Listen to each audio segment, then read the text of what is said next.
All right, well, speaking about close shaves, Brian, or maybe thin ice might be a better terminology for this one. Jimmy Uso. Oh my God. What do you think is his Uso cooked at this point, or is he figured in enough to this story that they're going to let him get by with this for now? It is interesting. It's not new for a wrestler to get a DUI in the last several years, and it's not even new for this wrestler to get a DUI in the last several years. This is not unheard of for Mr. Uso. But it's now happened several times to him. This is the second time in 2 years, and of course, what makes this, I mean, look, drinking and driving is always wrong. You can kill someone, you can kill a family, you can kill kids. You shouldn't fucking do it, and he should know better, and one way or another, he needs to learn his lesson about this because he keeps doing it. But the fact that he's also doing it in the middle of the biggest run of his career says a lot about his mindset and just his priorities. You're making enough money, get a driver. Or just stay home. Or stay home and drink at home. Because if he's been busted this many times, not to throw stones or anything, but how many times do you think it's happened where he wasn't busted? Well, that's what they're thinking, and that's what the problem with this, anybody, I'm not going to knock this guy and kick him in the balls. I'm sure that's going to be happening enough from his employers and or his immediate family. And anybody can make one mistake. And, so everybody's entitled to one. But as I said on the Dark Side of the Ring about poor Sam Houston when he set the Texas state record, is if you've been caught doing something on multiple occasions, how many times did you get away with it?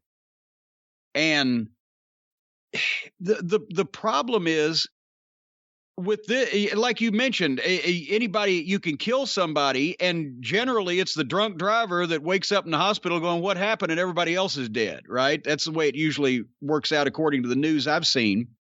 But Jesus H. Christ, the timing is of like you said, the biggest push of his career.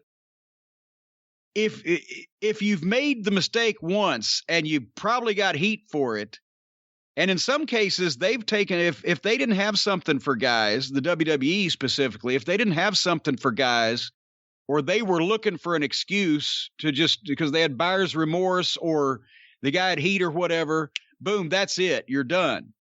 When they're figured into something like this, it's a little stickier, but you can't push their buttons, especially in this day and age, because everybody knows, and it was quaint in the 60s. You see on the TV shows, that's one of those quaint 60s things where the cop will pull you over. Oh, you've been drinking here? Let me take you home, pal. No, that don't happen anymore because there's heat on that, and it's bad publicity, and they're not going to put up with it any more than they have to, and that's why I say, when you're a booker or a promoter, I've made these jokes before, but it's honestly true.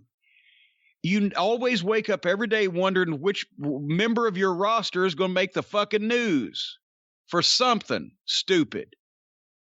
And or, screw up your plans in some kind of way or bring some bad publicity to the business. And that's why various promoters in various territories dealt with it in various ways.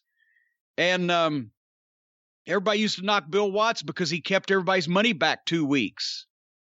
Well, that's because if that way you were sure to give a 2-week notice, and if you did anything stupid on the way out, like leave unpaid bills around to get heat on the wrestling promotion or whatever, they would take care of it before they sent you your last check. But this is just, he should know, and that's the bad thing. And I don't see how this was a necessary thing that had to happen to him, especially when he's home. He's in Pensacola. It's not like he was out on the road somewhere. You can't get in your own hometown. You can't get from one place to another. When everybody in your family lives in that town, you can't get from one place to another, except by driving around 3 times the legal limit, was it? How could you, how did he know what home he was going to at 3 times the legal limit? Another thing that I thought about, way back on the show, we were talking about Jacob Fatu, who was actually, I guess, a cousin of Jimmy Uso. Yeah. And we talked about the Briscoes in the same light as well. And I mentioned that I heard from someone, all I'll say is someone who would know that WWE did not pursue the Briscoes or Jacob Fatu due to prior criminal records, criminal activity, whatever it may be. Well, and let's not make them out to be the goddamn Ocean's 11 gang or the people who perpetrated the Brinks robbery. I don't know in Jacob Fatu's case with any degree of certainty what his issues may have been, but I know that the Briscoes' criminal record involves basic forms of assault, which makes them such a legitimate gimmick. But they're fucking not criminals.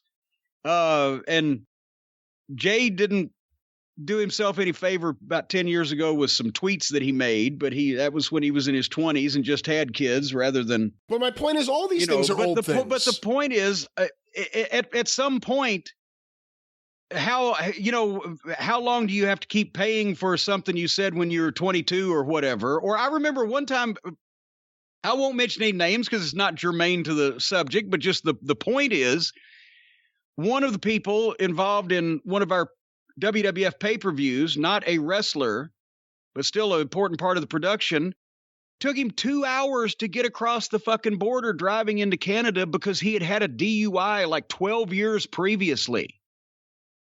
And then there was another time they stopped Lawler going to Canada, and this was fucking 5 or 6 or 7 years after the incident in Louisville. And they said, "Have you ever been arrested?" And he looked at him. He said, "Ever?" Like, is there a time limit on that, or ever?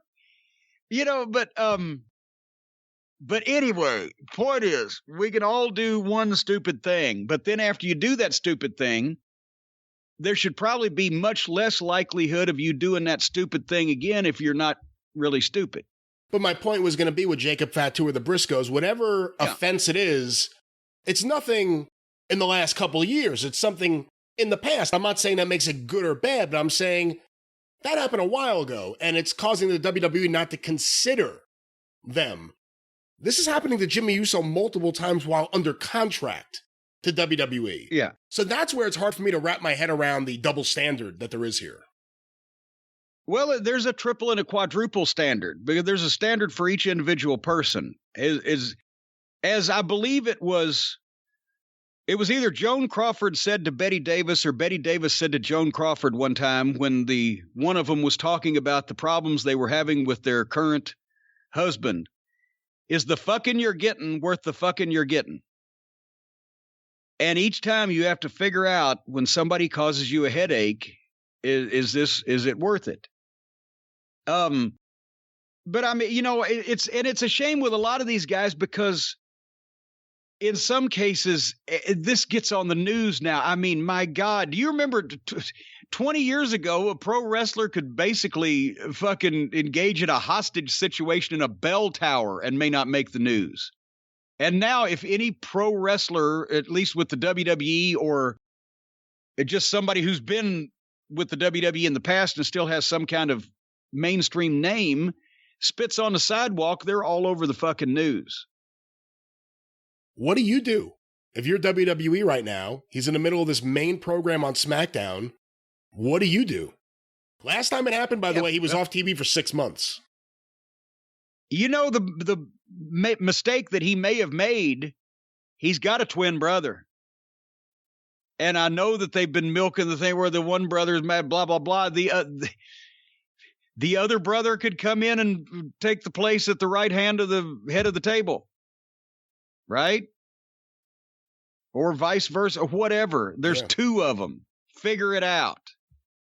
It's not like it's, if he keeps fucking up, or this gets worse publicity, or it's just sitting poorly with them because of his previous time where he got a DUI, I guess 10 or 12 years ago, then got another one a couple of years ago, and then was with his wife and tried to fight the fucking police department somewhere for pulling him over for going the wrong way or whatever. they're not going to cancel Roman Reigns' push. I'd change the story around a little bit where the other brother that didn't get in the DUIs became the stooge for Roman Reigns and likes it and maybe puts the other brother out in the process. Do you fire him? Well, I mean, Jesus Christ. Do you fire him and let him go somewhere else and work after being in this hot deal? Again, being all over the television. Well, wait a minute. Being all over the television. But you're firing him for a reason. But again, the reason. But hold on. Listen to the words coming out of my mouth. Do you fire him and let him go somewhere else after he's been in this hot deal because he has to? Because if he's getting DUIs at this rate, et cetera, he may not have been too good with his money, so he probably needs a place to work. Or do you keep him on contract at least until he completes some type of amenable, agreeable program, so you don't hand him to the opposition, but he does go through some type of rehab or program, and then you slowly work him back into the fucking system, seeing baby steps, seeing if you could trust him. That might be, it's not like you're rewarding bad behavior if you let him go, because I'm sure that they'd snatch him up on the other channel, as we'll get to that in a second. They're snatching up anybody they let go. So you're rewarding bad behavior by letting him go and take some, the Marks money and have a lighter schedule and, whatever. If you keep him in the fold and don't let him work for someone else, but penalize him in some respect as to you got to do some education program or whatever these things work out like, and put him on ice for a while. And then when he comes back, if he comes back, then maybe you like I said, you feed him in slow and see if you can trust him, or maybe you just put him on ice and pay him for 6 months and then let him go when he's cooled off. That's what all I was going to say. See, I don't know. I mean, and again, it's different time, but I think back to Tully.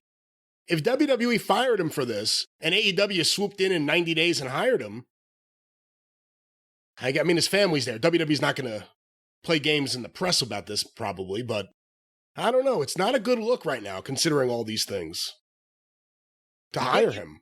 Well, what else are they doing over there that's not a good look they don't give a shit about?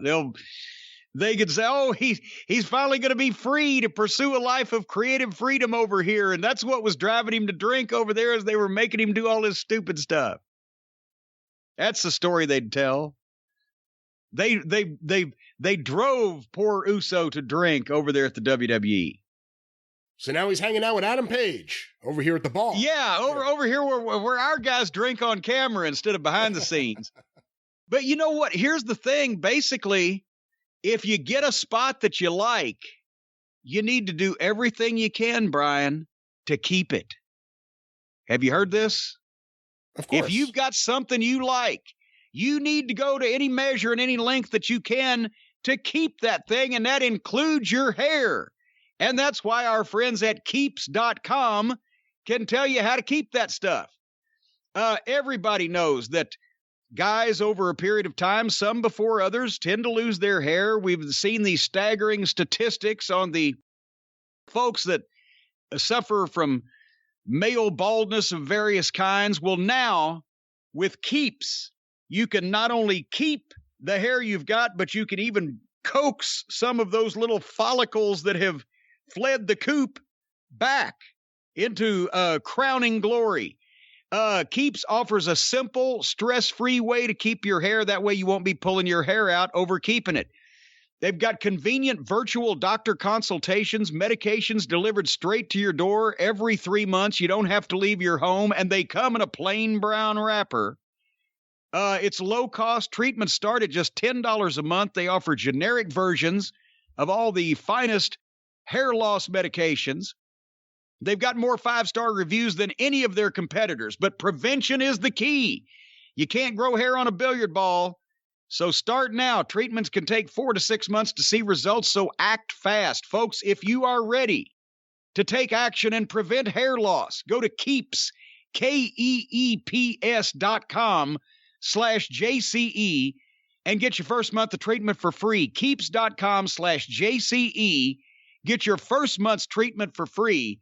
I'll tell you what, it won't grow hair in your crotch. You don't want that. That's what Manscaped is for. But hair on your head, that's what you want to keep. What do you think Hogan would have fought harder for? To keep a spot or to keep his hair? Well, I think he would have fought first to keep his hair because he figured if he kept his hair, he'd kept his spot.